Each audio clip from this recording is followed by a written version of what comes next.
Good afternoon, everyone. Hi, my name is Carmen Scoggins, and thanks for having me. I would like to give a big shout out to Carmen Villalobos for inviting me to do a series of webinars for you guys. And I hope that some of you were able to use the other best practices that I discussed with you earlier. And today we are going to talk tech. Yeah, I'm sure you guys like technology as much as I do. And that's actually why I'm excited to do this webinar for you. I truly love technology. It's not always our friend, though. As we know, sometimes we can be right in the middle of something and have this awful glitch, but when it works, it's awesome. And I'm gonna hopefully share some ideas with you today as to how you can utilize technology specifically in the world language classroom. Again, you can find me on Twitter at Carmen Scoggins, or just email me at carmenscoggins@gmail.com. So let's get started. Go ahead and take just a minute and think in your mind, what is your absolute favorite tech tool? The same tool always jumps to my mind, so I'm curious to see what you guys have to say. Okay, so keep that in your mind, and maybe you'll hear me talk about that tool today. And even if I talk about tools that you're familiar with, maybe this is going to give you an opportunity to think of a different way that you can use the tools in your classroom this year or semester. I'm sure some of you are already back at school, and I say kudos to you. I have about 2 more weeks before I start, so these kinds of things are definitely coming to the forefront of my mind as we prepare for the new school year. I've already started having that, beginning of the school year nightmare or dream. So I'm sure some of you are in the same boat. So hopefully you will find something beneficial from this webinar today. If we teach today as we taught yesterday, we rob our children of tomorrow. And I think that's a very important quote to remember in terms of technology, because technology is moving so quickly.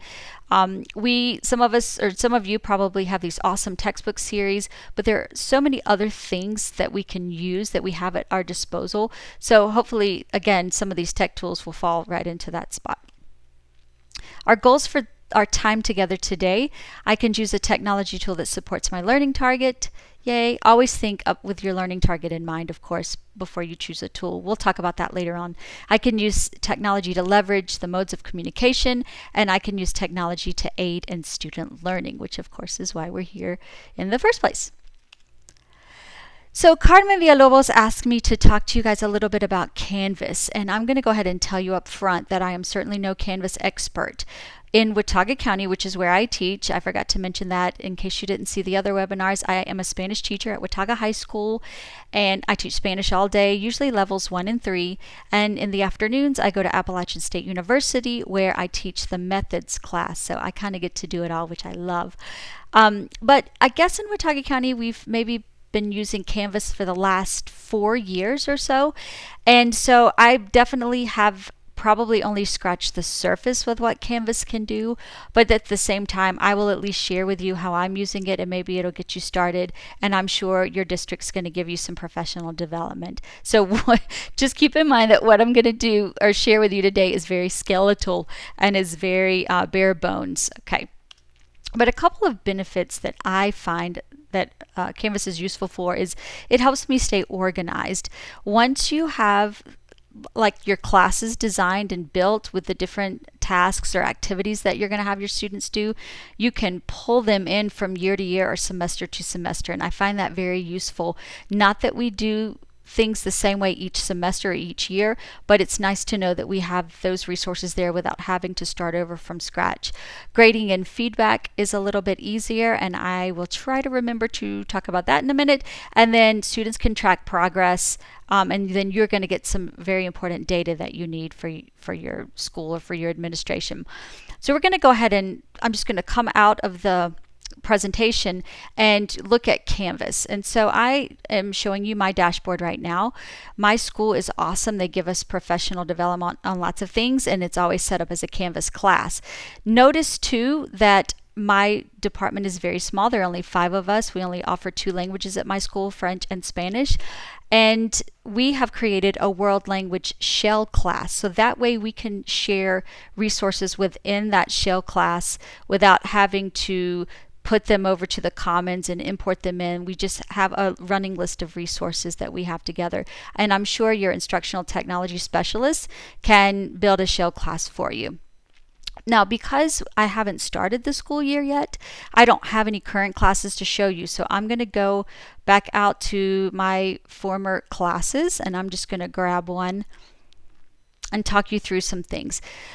So Canvas has a lot of capabilities, and again, like I said, I'm just scratching the surface because I don't utilize some of the probably the most popular features, but you certainly might want to consider it. I have my default page set on the syllabus page. So if you watched my best practices video, you saw my funny little Snapchat intro about what students need for the school year.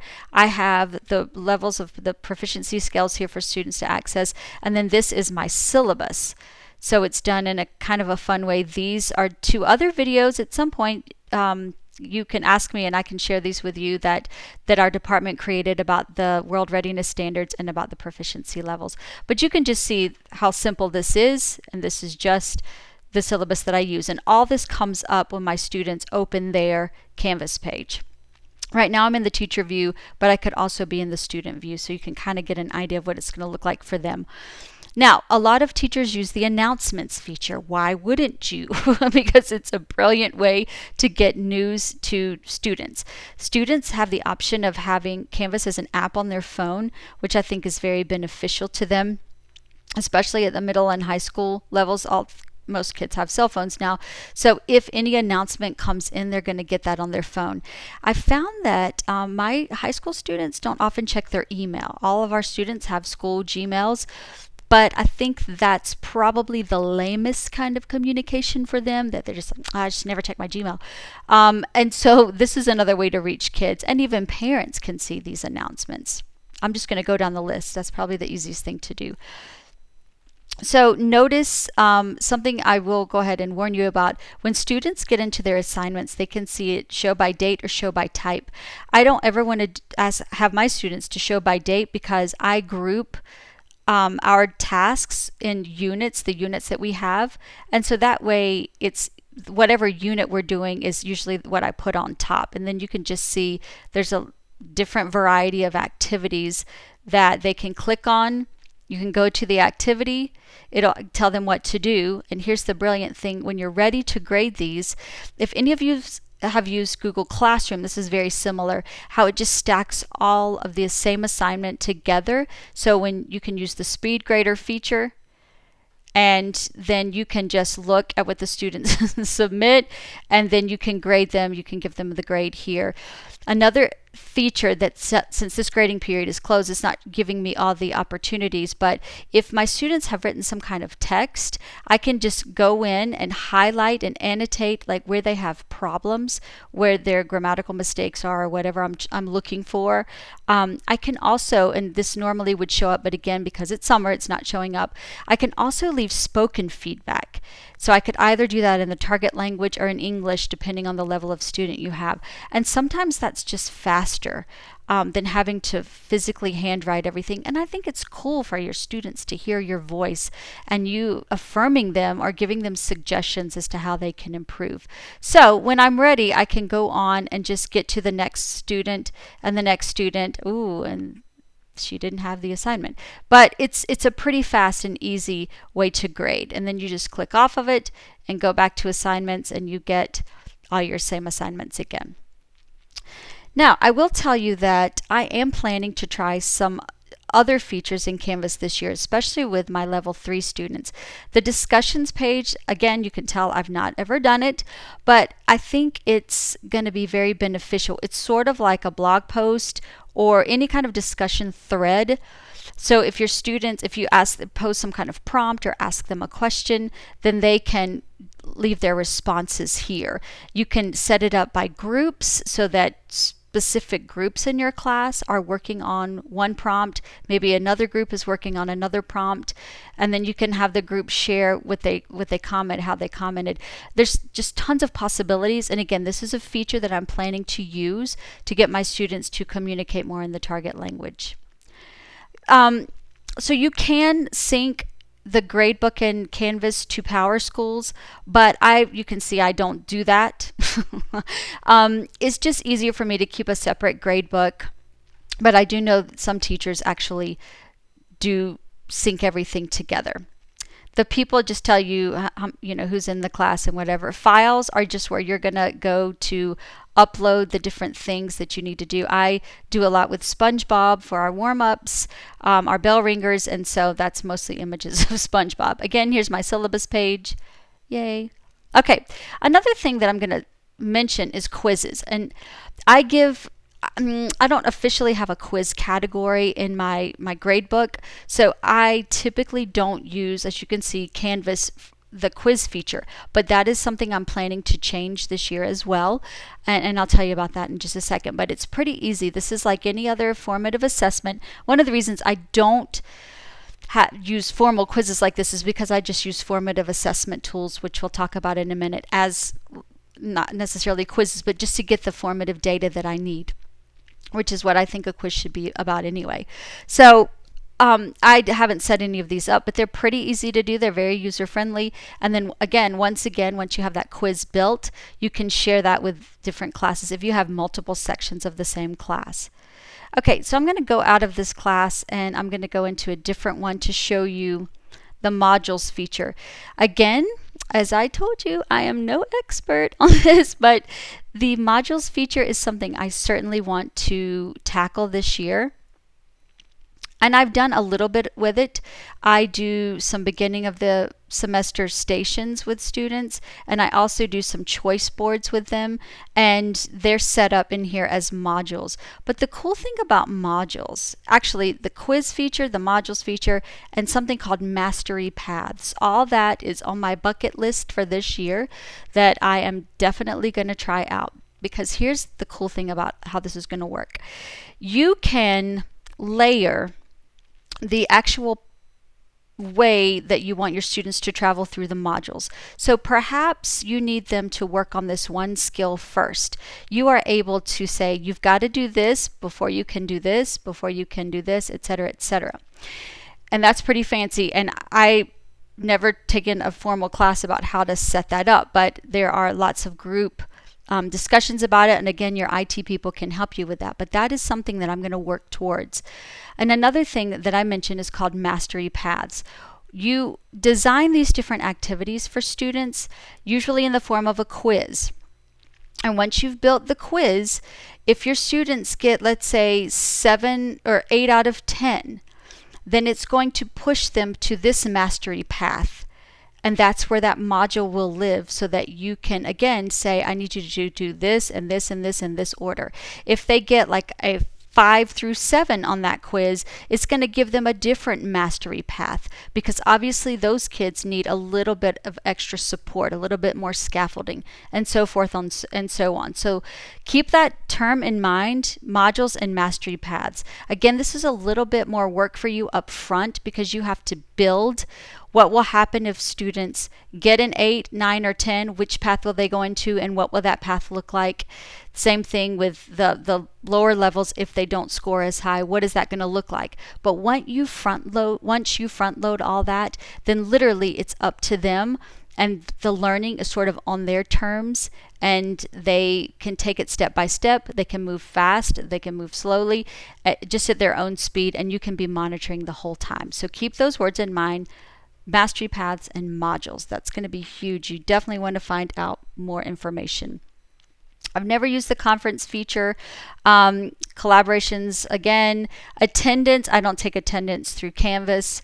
I just do it through Power Schools.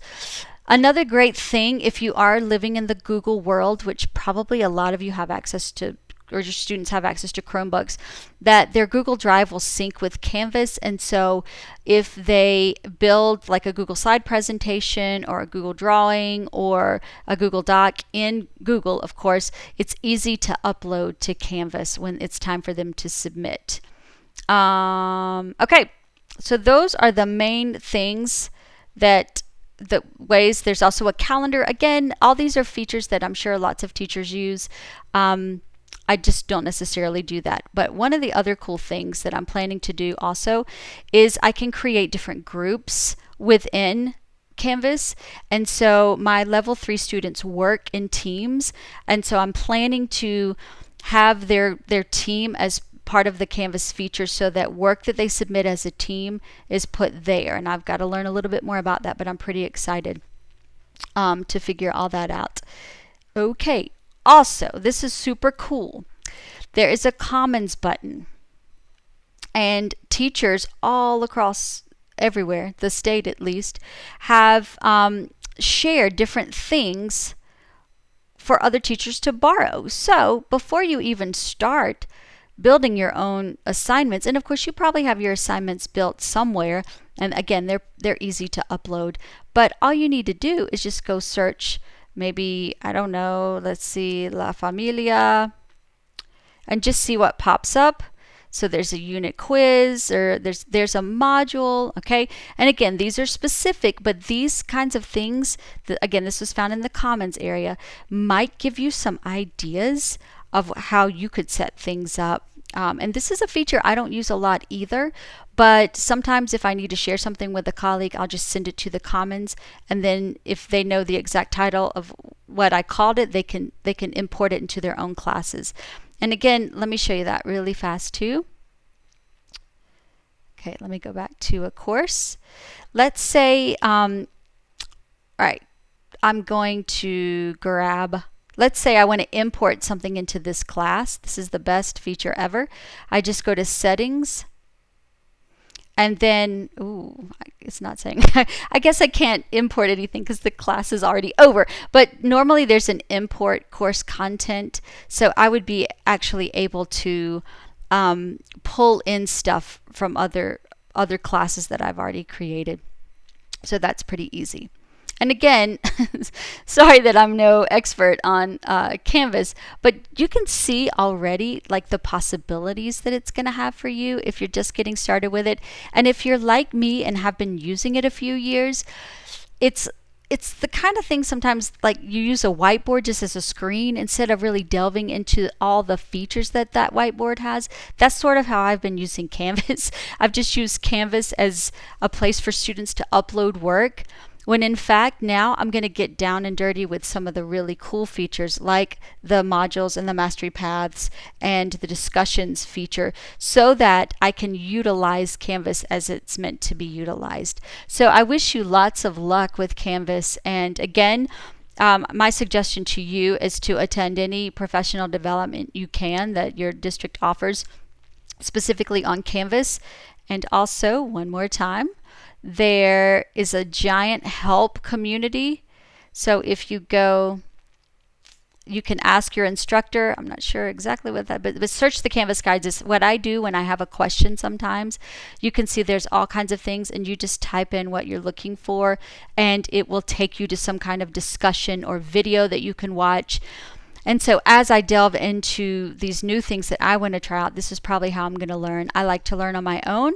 I'm more kind of a hands-on person, so I'm hoping that I will be able to learn that way. And again, if not, go to your IT specialist and just see what they have to offer you. So I wish you lots of luck with Canvas. Once you get the hang of it though, at least, even if you use it like I've been using it for student work upload, it saves you so much time in the long run, as opposed to before I was using just each student had a folder in Google Drive.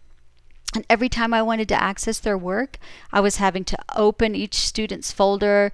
I wasn't using Google Classroom, and so it was just so time consuming for me. So Canvas has made my life a lot easier. Okay, now back to that question. What's your favorite tech tool? Okay, just shout it out. All right, I really can't hear you, but so let me share with you a couple of my favorite tools.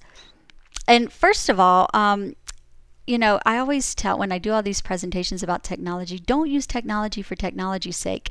Now, you might have this might be one of your professional development goals on your PDP, to use more technology in the classroom. But just remember that technology should only enhance the use of the language or help us leverage the language a little bit so that students can understand it better.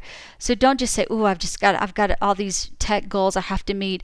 Don't just do it for that reason. Really think about how it's benefiting your students and how it's moving them on their path to proficiency. And in order to help us think in that direction, I designed this infographic. Actually, it's been a couple of years ago now. And if you watched one of the best practices webinars, I talk about backward design, thinking about backward design in your planning. And if you look at how I designed the infographic, it kind of goes up like this, or sort of backwards. So we start with step one. You think about technology when you're choosing a tool. Think about the destination. Remember how backward design works. You start with your learning targets, you plan the assessment, and then you plan the learning goals for each day. And so you start with the destination, which would be your assessment. Does the tool support your end goal? Is it relevant to real world experiences? Does it measure proficiency? How does it measure proficiency? Is it going to help my students move forward? Does it support or enhance any of the modes of communication? We're going to talk about that in a minute. Does the tech tool provide differentiated possibilities? And lots of tools out there do that kind of thing. So if you're searching for differentiation, just Google it and lots of things will come up. And do the students even like it in the first place? Sometimes I'm a very big risk taker with technology, and that can be a good thing and it can be a bad thing, because sometimes I start off with a new tool and it's maybe the fifth or sixth one we've done, and the kids are like, "What? Can we just go back and maybe just use two tools?" They even tell me that. They're like, "You're confusing us so much." So that's good feedback from students. So don't get overwhelmed by this. Hopefully I'll share something new with you today. And again, if you've heard about all these tools, think of different and new ways to use them. So we're going to start with formative assessment tools. And again, I'm sure most of these icons you're extremely familiar with, but in case you're not, you can click each of these circles and it will take you directly to that specific formative assessment tool. Okay? And we're going to slowly work through these. I'm going to pull out of the presentation for two of these and show you kind of how I've used them a little bit more, at least one of them, in case you're not as familiar with it. So the OG, Kahoot for sure, was the original. I'm not going to lie, Kahoot changed my life probably, 8 years ago or 7 years ago when it came out, and I just thought it was the greatest thing ever. I think I was the first person to use Kahoot at my school, and literally by the end of the day, man, it had spread like wildfire. But Kahoot's getting some age on it now. I still like to use it, but now I try to think about different ways to use it. And here's one way, and again, this was not my original idea, but I heard a teacher mention it and I thought it was so fabulous. So I have my students, our beginning unit for level 1 is talking about ourselves, right? And so I have them write descriptions of themselves. They have to be as specific as possible, personality and physical traits. And then, now this is a little time consuming, but I take all of their descriptions and then I make a Kahoot out of that. And so now you can see Emma y Gracie son, and then I can do different things and I can choose the answers. Now here's the catch. Obviously they're not guapos y bobos because they're not boys, but here's the catch. I have, that I found out when we've done this activity, so many of my students don't know each other. And we've been in school together. By the time we would do this, we've probably been in school together about 3 or 4 weeks. And so that tells them right away, it tells me right away, hey, we need to do more activities where we get to know each other a little bit better. But this was a fun twist on Kahoot, and the kids really like it because I'm like, guys, this is a super special Kahoot today. And you know, even though they've played Kahoot a million times, they still love it for some reason. So they got all pumped up, and then before they knew it, they saw their names on the board. They were like, wait a minute, this is about us, and they thought that was super cool. So use it to pique their interest a little bit. All right, so that's the OG, Kahoot. Quizlet, obviously most of you know about Quizlet. I'm going to take a sip of water really fast.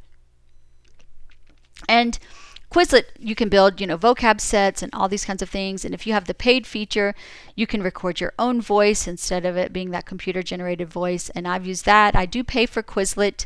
I normally don't pay for tools, but certain ones I find value in, and this is one I do pay for. It's like $35 for the year.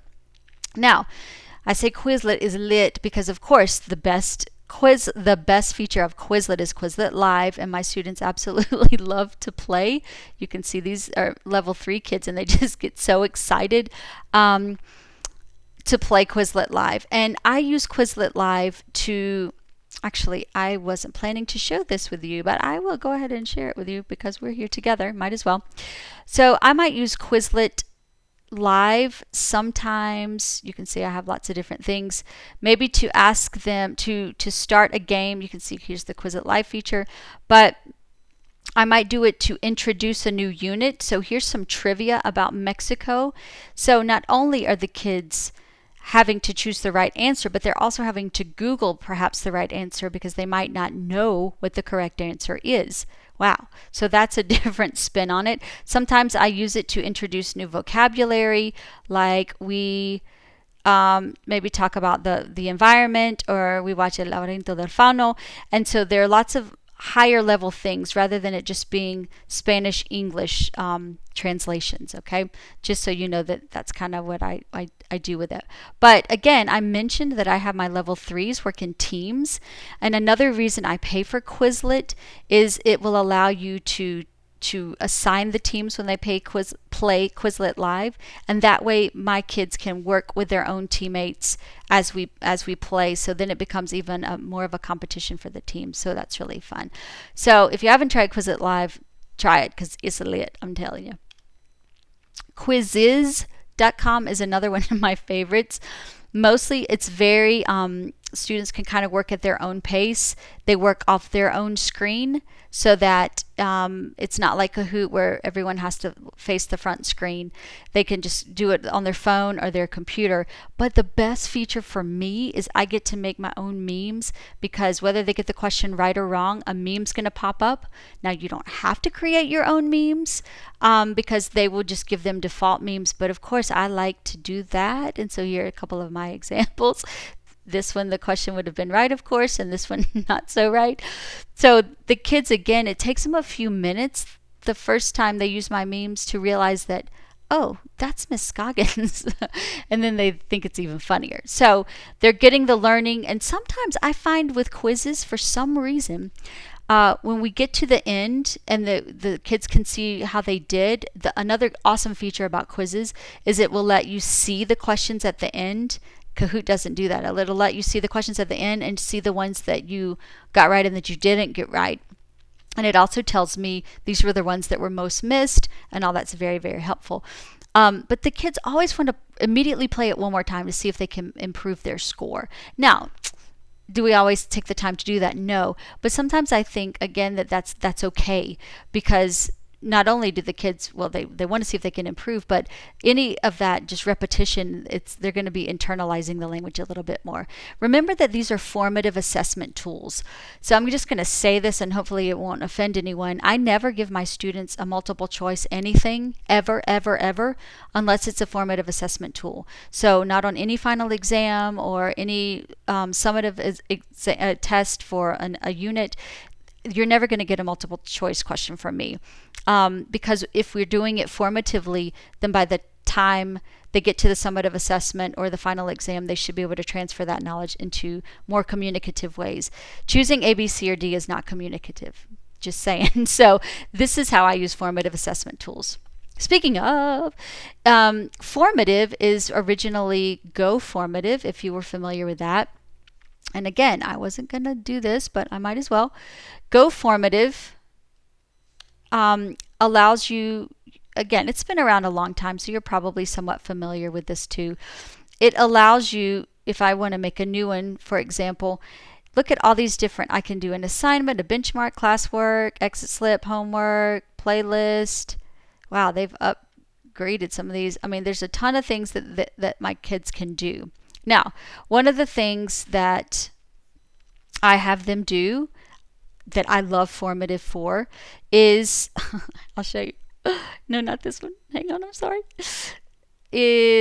Oh God, I clicked the same one. Okay, yes, here. This is the screenshot that was on the thing just a second ago. They can draw. So I might give them different, oh God. I give them some action words. Of course, we know those are verbs. And then they have to just try to draw what they think those things are. And they love it. And some of them are better than others, but they just think it's hilarious. Now, I can also hide their names. They always want to see their work, but they, some of them might not. This one's pretty good. But again, here's the question, and I can assign them points. I can type feedback, etc., etc. But typically, I'm using this in a very quick way so we can discuss what the verbs mean or whatever the task we're doing, and then we just move on. So I don't typically give them lots of feedback. But it's a good old tool that I've used for a long time. And there are lots of ways you can use Formative. There's a screenshot I took for you. It's so funny. Okay, the answer pad is another tool that's very fast. And again, I'm going to show you how this works. And all I ever do to get to the answer pad is just Google the answer. Oh God, hang on, not the answer to everything in life. That's a kind of a bigger thing. That's a whole different conversation. If you Google the answer pad, it's just the first thing that comes up. It's just that the URL is a little different. Now, I'm a teacher, of course. I'm going to show you the free way I do this. Okay, most of these formative assessment tools allow you to just sign in with your Gmails, which is so awesome. But all this looks a little bit overwhelming, and it's going to tell you, you've got 30 days to try for free. But if you click this little button right here and go to Quick Connect, then your kids in the top left get this code, and that's the code. If they go to the answer pad and type in that they're a student, that's the code they need. That's all you need to do. I've never been asked for any money or anything. And then I get to choose a different type of question. A Likert scale, you could do that. Again, because I like for them to manipulate things, I usually ask them to draw something. So I would select this, whatever, and then they wait for me to pose the question. And so typically I ask something orally, and so they have to understand what I'm doing. I might make this long sentence, like in whatever target language. I might say, the girl was running in the park when she saw a bear. Okay, but I would do that in the target language. And then the kids draw as much of that as they can. So some kids might just draw a girl running on a path. Some kids might be able to get more details, and again, it's just what they hear and what they can understand. So it kind of differentiates it for each student. It's a quick thing for them to do, and I can see immediately if they're correct or incorrect, which is again the benefit of these technology tools. So that is the answer pad. Oh gosh, sorry. Okay, here we go. Okay. Yay. Now, Gimmick. Oh my gosh, I can't even say enough about this. It's been out for a while, so I'm sure you've heard about it. If you haven't jumped on the Gimmick train, you should. It is by far the favorite tool that I use that my students love. It is their go-to. We have to do a Gimmick basically every Friday, or they have some kind of fit if we don't do it. So again, I'm going to come out and I'm going to show you. I must have closed it. I'll show you really quickly what it looks like. So the coolest thing about Gimmick is that it was designed by a high school student from Seattle, and he recently graduated this year, so that's very cool. Now, I will go ahead and tell you up front that Gimmick is free as long as you only have 5 kits, and these are called kits. Beyond that, you have to pay, and it's about $60 a year. And normally, again, I wouldn't pay for things because I am a poor school teacher, but my kids love this so much that I'm willing to pay for it for them. And actually, what I decided to do that was kind of a little bit sneaky, but my colleague and I split the money, and we just used the same account to create the kits. So that way we have that way we have lots of different things to choose from, and if she and I teach the same levels, then we are able to just use the same resources. But let me show you this one quickly. So again, I'm not always a fan of like translation, from one language to the other, so we can beef this up a little bit. Again, I'm going to tell you this really quickly. One of the beauties of Gimmick is that you can import Quizlet sets that you've already made. If you've been using Quizlet for years because it's been around forever, you probably have all these vocab lists or all these activities you do. You can just pull those straight into Gimkit. It takes you like 30 seconds. Now, that's if you want the English translation to the language you're teaching. If you build the Gimkit, it's going to be a little bit more time consuming, but it's also very beneficial so that your students are having to use the language a little bit more. You can see this is about family relationships.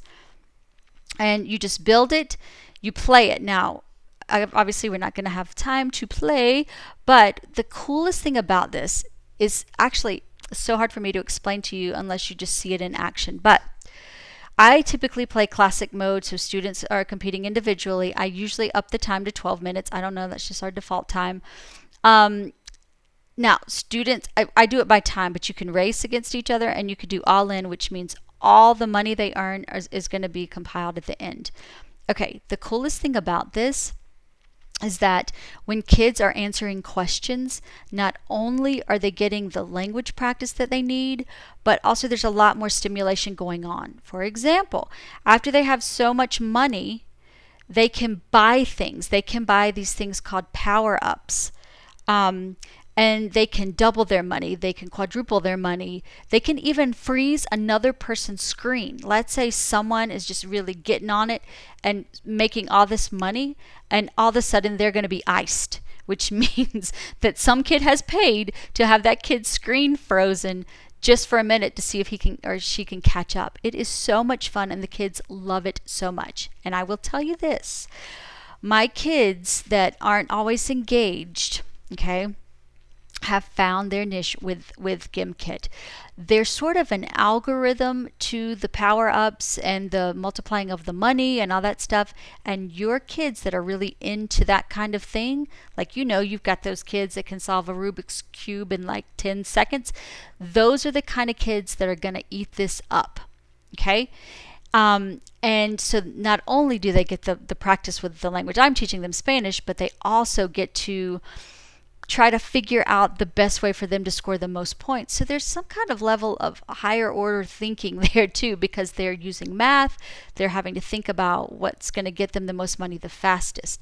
Now, another thing that I typically don't do, or that I have done but not too much, is they might have changed this. So originally you could change the language of the Gimkit.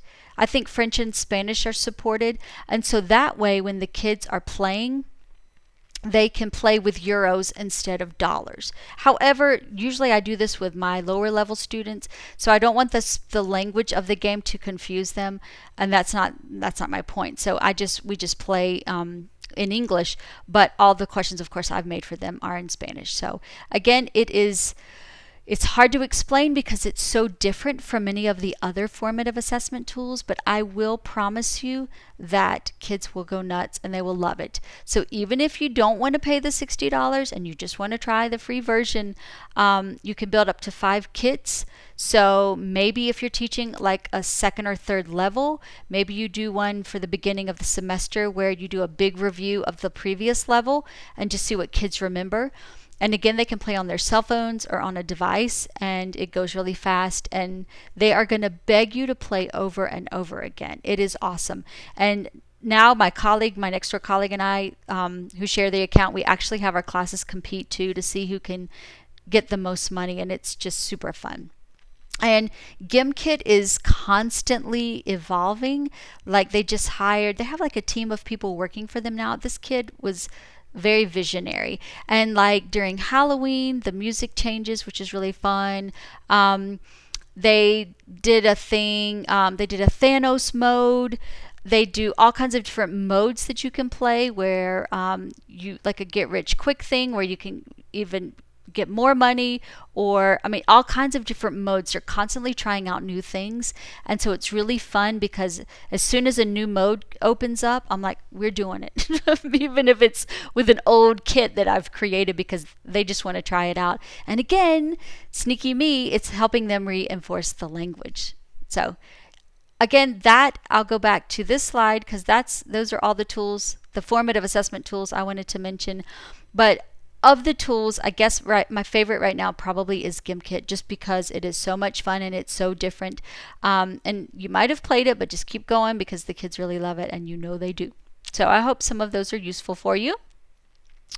And one of the benefits of using any of these tools, these formative assessment tools, they're so smart, is they are going to give you some kind of spreadsheet that usually connects to Google, that's going to give you the data you need immediately. And they usually make it very user friendly like this: red if it's wrong, green if it's right. And I can see the kids that are having trouble, or maybe tons of kids miss the same question, and I can say perhaps that wasn't a valid question on my part, or perhaps maybe I didn't explain that well enough, or I need to take that out or reconsider things.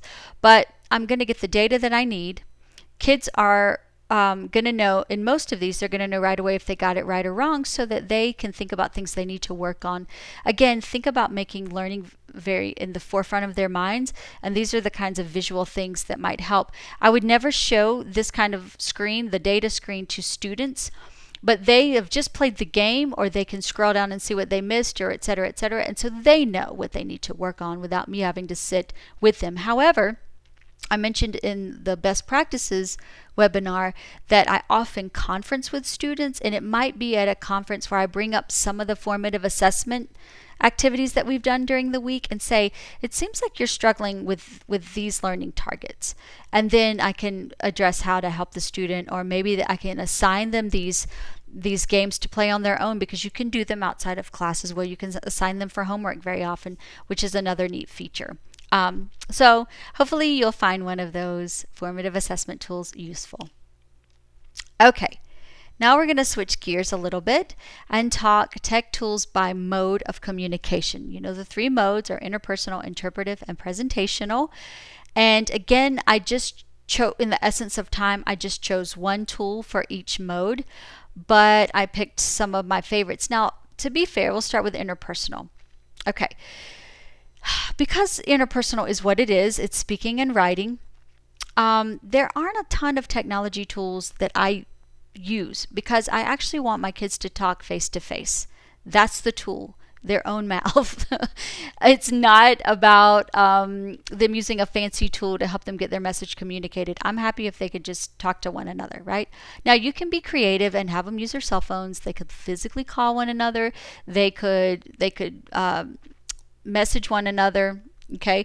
But, you know, you can use some social media as well. However, that's not really natural. So when we're in class, you know, we just talk to each other. That's the tool that I use most of all for interpersonal communication. But as I mentioned with Canvas, there is this discussion thread that can happen. So a topic is posed, the kid responds, another kid responds to that kid, etc., etc.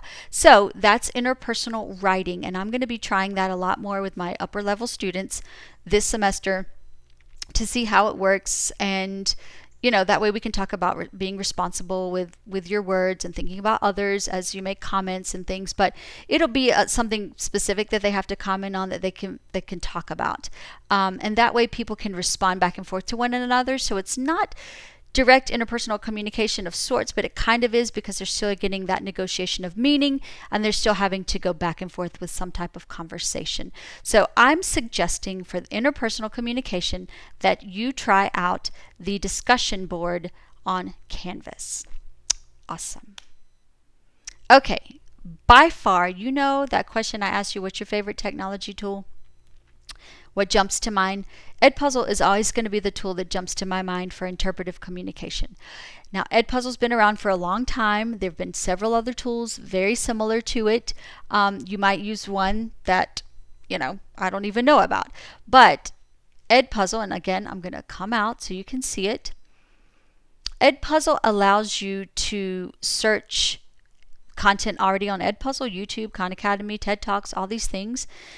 Add videos, and then stop and embed questions throughout the video. Now, you can see these are where the questions are going to pop up, okay? And I'll explain how I use it in a minute. There are other things you can do with this. You can also trim the video. So let's say you find, you know, a 20-minute TED Talk that you really want to use. Well, that's so long. So you can trim it down and just take part of the video, which again I think is brilliant. Now, I use this with my level 1 students. So they're novice, low, mid, maybe high by the end of the semester. But their skills are going to be a little bit different. So for them, I might do something like this. I find an authentic video. Okay, I'm going to come to the first question.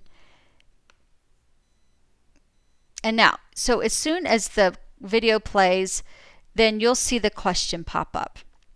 And I try to do things for the level 1s that are pretty easy for them to understand. Now, these authentic videos, if you choose a real authentic video, is going to be challenging for them. Like Mi Colegio is a video about a school in Spain. So they've got the Spanish accent they can hear. They've got the questions that pop up. I'll show you again. Here's the school, really cute. Hola. Bueno, me llamo Elisa, soy la tutora de estos chicos, también soy profesora de ciencias naturales. Of course, by now my level 1s are like, I cannot understand what she's saying. But the beautiful thing about this, and again, look, they just rewatch it. And then they go through and they answer their questions. Typically at this level, now not always, I typically do multiple choice because that way they have something to choose from. It's a little bit more scaffolded. However, sometimes I leave it open-ended and just see what they can produce. Now with my level 3s, I definitely use the open-ended feature, and I'll show you how. This is one of my favorite videos of all time. I'm sure if you teach Spanish, you've seen it before. I'm just going to play the beginning. Okay, one of my very favorite things to do is to use animated shorts with EdPuzzle. So animated shorts are typically just cartoons that are so beautifully done. They typically have very powerful messages. I mean, they're just so strong. And not always, but very often there aren't any words at all. And so what I do is I let my students create what the words would be. Yay, this is why I love EdPuzzle so much. So let's say I'm using this with my level 3s and we're working on the 2 past tenses.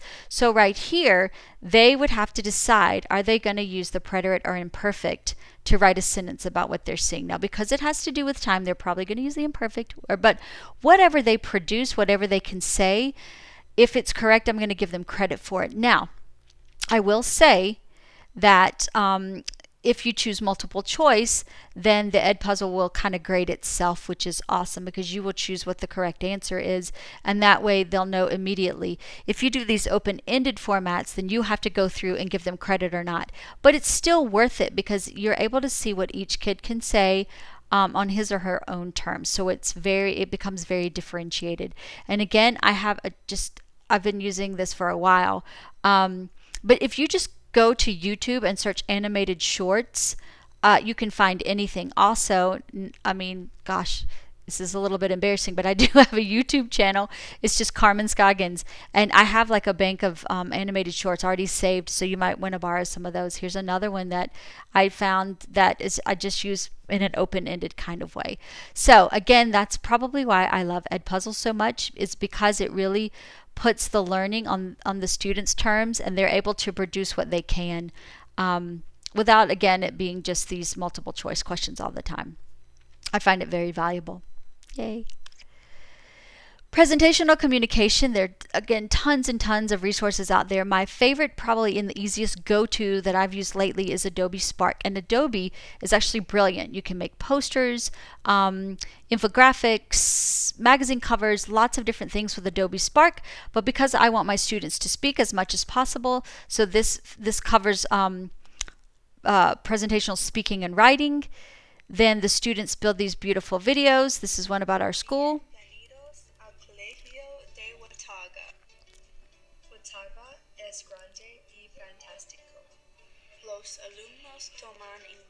Okay, and you get the idea. So they're able to, these are images actually of our school that they're able to pull in from Google. And then they're able to add the text on the screen and then talk over it and add music in the background, and it's free. And it's so amazing. It's so easy. It's so fast. There's the little watermark in the bottom corner, but it's no big deal. And then they just share the link with me via email. That's how I have them do it, but there are lots of ways you could do that. If you use Google Classroom, you could have them share it through that. But it's so fast and the videos are really well done. Well, not always, but it's an easy way. Kids figure out how to use it very quickly.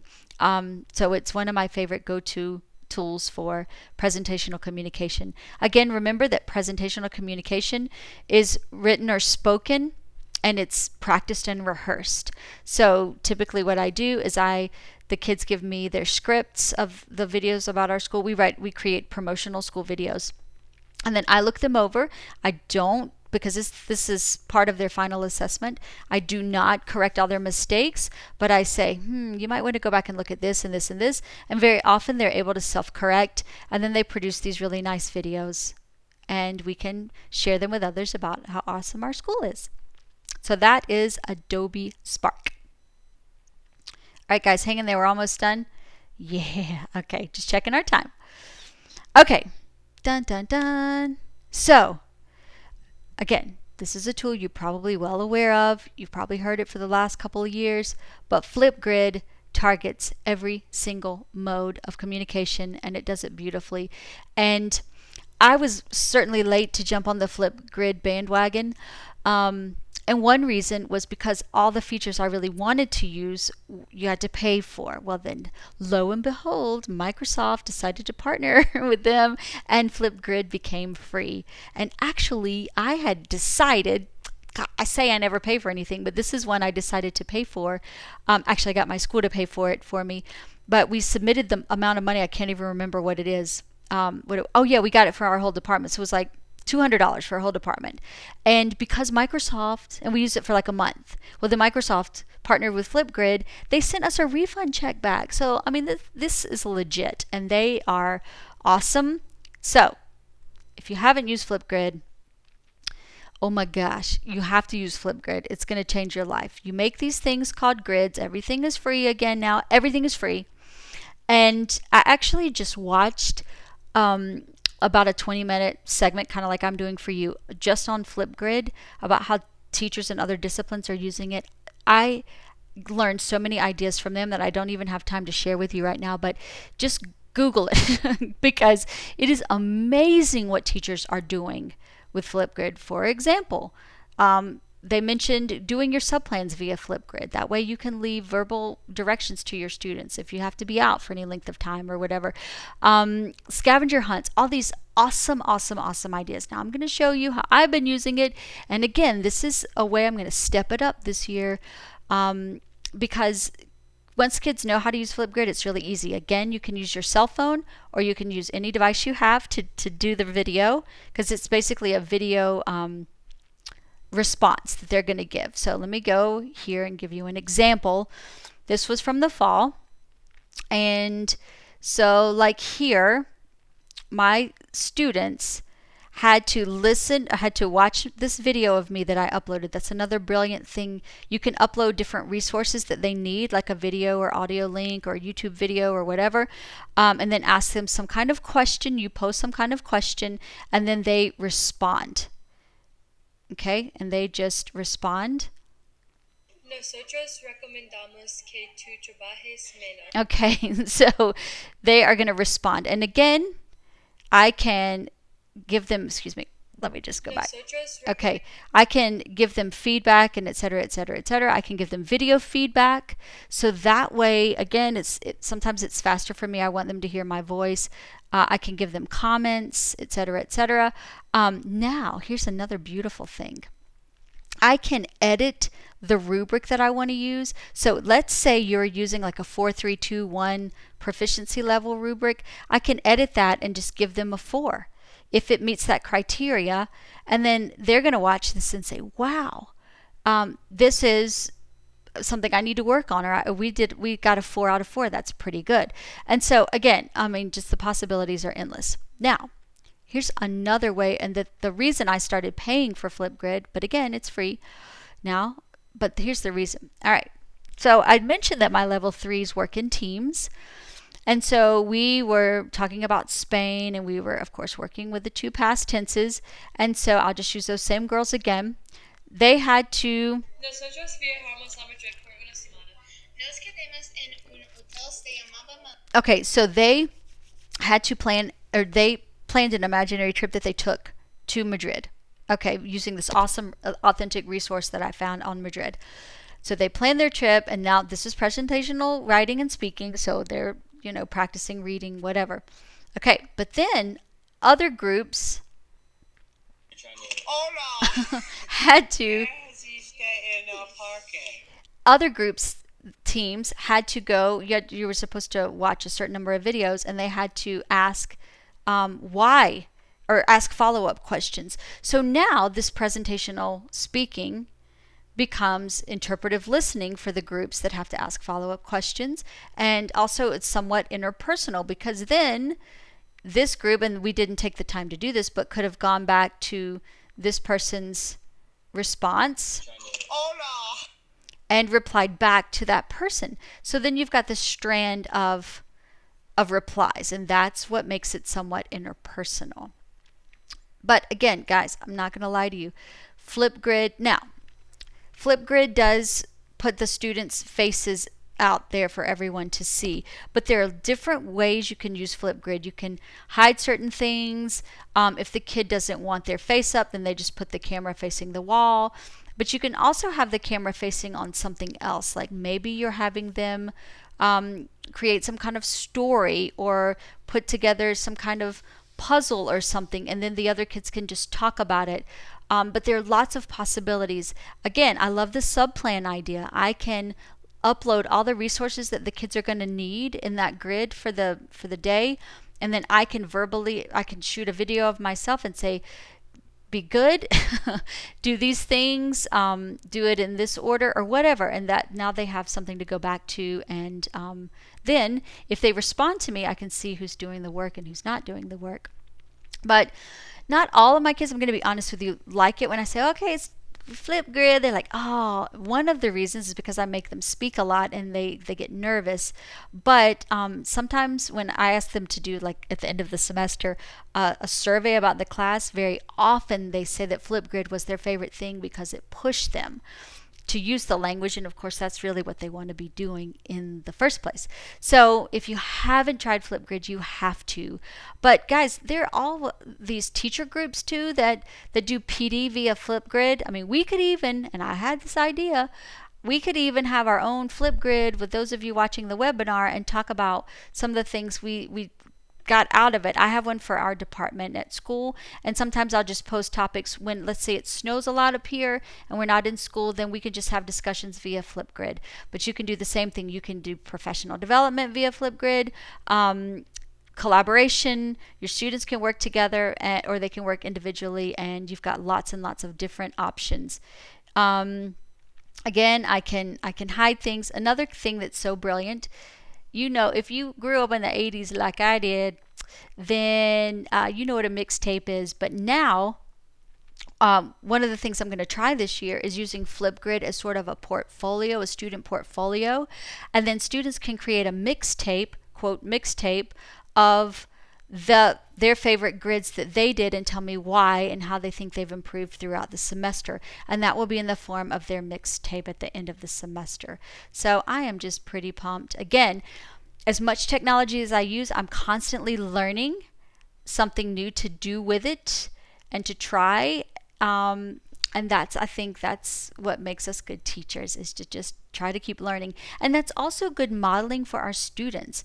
My students always see me as a learner, and that way when I ask them to do something, they're like, well, she had to learn how to do this, and now I have to learn how to do this. And so it kind of is we're all in this together approach, and I think that's important. There's the girls. In closing, a couple things to remember. One of the things is, I mentioned at the beginning, technology is constantly changing. There's always going to be a new tool. Some of these tools, though, that we've talked about today have been around for a long time, and that makes me happy because that means they're going to be there for a long time, hopefully. But don't feel like you're going, 145 miles an hour all the time. Just slow down.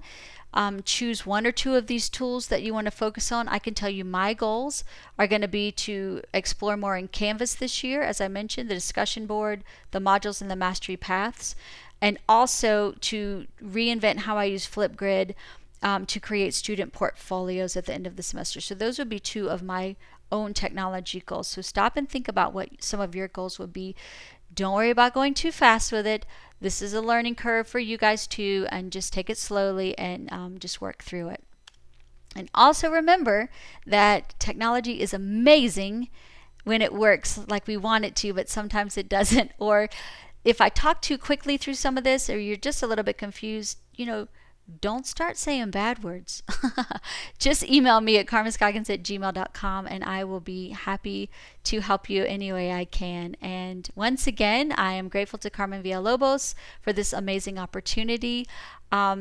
I hope you guys have a fabulous school year and start to the school year, and just lots of luck. And just remember to take care of yourselves.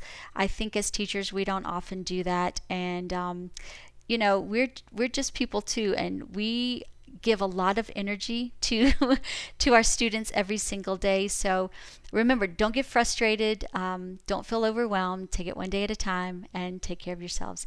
Thank you so much. Have a great day and a great school year, and maybe I'll get to meet you in person someday. Ciao.